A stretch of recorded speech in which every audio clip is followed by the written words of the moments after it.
Okay, ladies and gentlemen, I was gonna call this a mystery box. They sent me 3 of these things, but it's not really a mystery box because it lists the contents over here.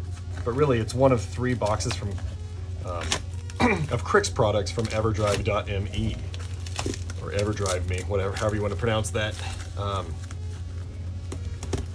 So this video is just me opening box 1 of 3, and of course there'll be reviews and everything on everything in these 3 boxes. Basically, the whole purpose of this is to send me the rest of the products that I don't have so I can compare them for you guys. They asked me to do this, personally. I told them I'd be more than obliged to really get down to brass tacks and compare different items that they sell to other ones to let you know what's the best option for you based off of the feature sets.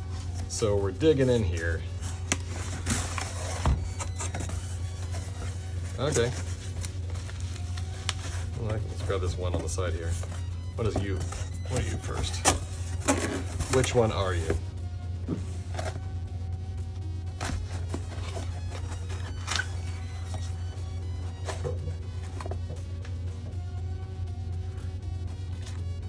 Oh, interesting.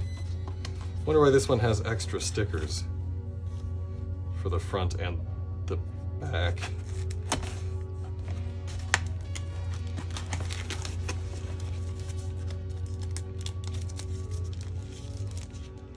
And I keep each and every one of these Everdrive boxes too. You never really know when you're gonna need one. All right, yeah, that's absolutely amazing. It feels like the same kind of, like a glossy plastic that they used to use back in the day for Sega Master System games. There's a small bit of fuzzy on there. That's it. This thing looks glamorous, and then the micro SD card slot is on the top. This being the X7 implies that there are lesser models as well, maybe an X5 or an X3. So we'll set that aside and we'll look at what's next. Which I kind of okay. So all 3 of these are bubble wrapped together. That was easy. Okay, we have a Mega Everdrive X3, a Mega Everdrive X5, and an Everdrive 64 X5.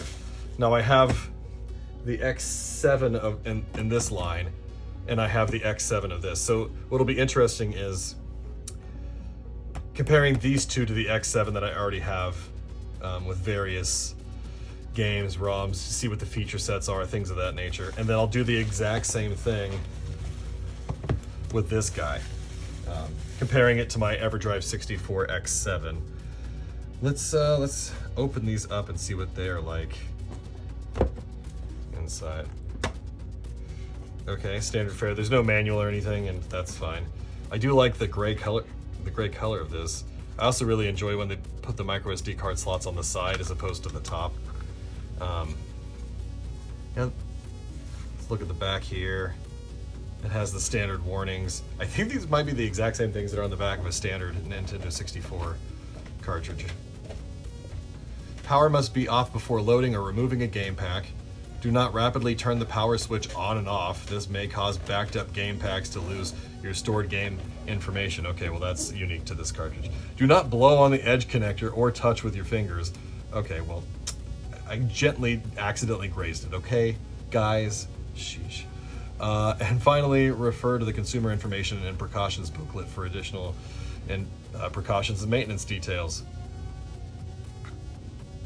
I'm sure that there is one on the internet, but just do the same thing to this that you've done to all your Nintendo 64 cartridges throughout the years, and it'll stay fine.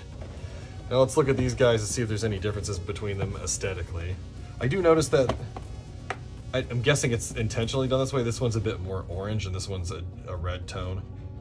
I'm not quite sure if it's that way for the X7. I don't have any of that handy where I'm at. But that'll all be in the review, of course.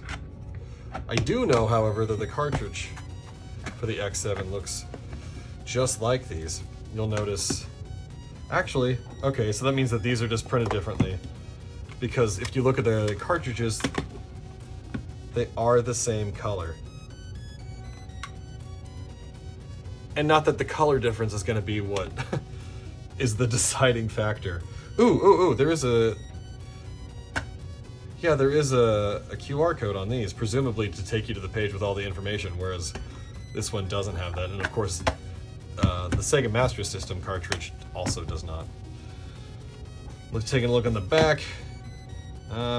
There's the caution: avoid exposing cartridge to extreme temperatures. Be careful not to immerse cartridge in water. And for protection, when cartridge is not in use, place the cartridge inside the protective case. There, of course, is the bog standard Krikzz special security screws on there. And then on the top, ooh, I guess that's just the way they are. On the top, there is the micro SD card slot. And why is it so rattly on this one? Huh, interesting. And then to the right of that micro SD card slot are buttons. Presumably, if I remember correctly, to pause the... If you have a Sega Master System ROM on here, I don't rightly remember. That'll all be discussed in the review.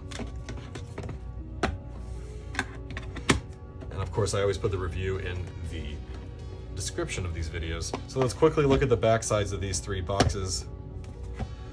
On the Nintendo 64 one, it mentions there's a Cyclone 4 FPGA, 512 megabit of RAM, supports both PAL and NTSC systems, doesn't mention ROMs, Ultra CIC 3 with region auto detection, micro SD card and SDHC cards are supported, fast loading, speed up to 23 megabytes per second, supports NES ROMs via a built-in emulator. That's kind of cool. Game pack saves supported, Game Shark cheats, and as well as IPS, APS patches. No mention, of course, of Nintendo 64 DD game support, so probably not. And then, of course, it mentions system requirements there. That's just a fun thing, mentioning the what's inside the Nintendo 64. Oh, there's a QR code. Nice, okay. Let's look at what's on the back of these and see if there's anything different. They both mention the Lattice ICE 40 FPGA. This one says 64 megabits of RAM. This one says 65 megabits of RAM. Supported formats: Genesis, Sega Master System, and 32X. That's cool that 32X is in there. This one mentions RAM carts for Mega CD. So that's cool. You can use this as a RAM cart for your Mega CD games, or Sega CD, depending on your region. CD BIOS loader, that's cool. This one mentions the hardware Mega Key. I don't remember what that feature is off the top of my head. I know that the X7 also has it. So that'll be in the review, of course, naturally. Game Genie cheats, and then, of course, fast loading. And then down here it has the bit of what's inside of a Sega Genesis. They both say the 16-bit game cartridge, 64 megs of RAM there, and 65 megs of RAM there, and of course 1 to 4 players using the classic Sega fonts here. And then of course on the side you got the beautiful spines. I wish it would actually specify, just to let you know, like when you have it on a shelf like I do, like which one is which one. Now of course you can put them in order from left to right.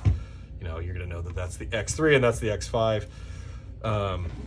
I might put the X5 in my Nomad. That might be overkill, but it would be pretty funny. Yeah. Okay, anyway, that's it for this video. Keep an eye out for the review that'll be added in the description when it's live, if it's not there already by the time you're watching it. And now I have to unbox the other two in the next 2 separate videos. So check those out. Thanks.